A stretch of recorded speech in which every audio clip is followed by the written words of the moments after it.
собравшись, выступают заслуженные и народные артисты нашей страны и артисты Государственной филармонии Ингушетии.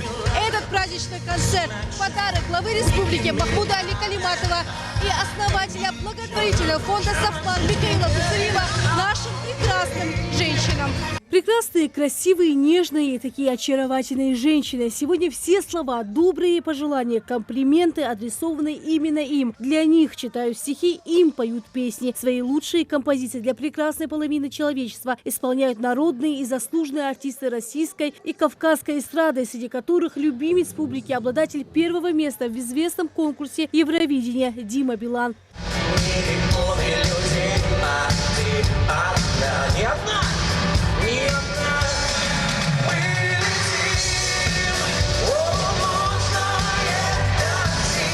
Это уже третий заключительный концерт, который проходит в Ингушетии. Яркое праздничное событие организовали для женщин республики Министерство культуры региона по инициативе главы Ингушетии Махмуда Али Калиматова, благотворительного фонда «Возрождение» Микаила Гуцериева. Поздравляет женщин республики народный артист Российской Федерации, певец и композитор Олег Газманов.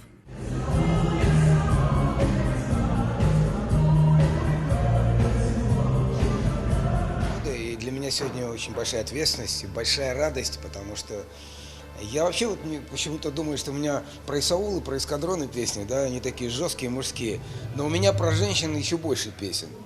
И сегодня у меня целое большое выступление, где я могу наконец раскрыться и спеть для женщин, женщин Ингушетии, мои самые любимые песни.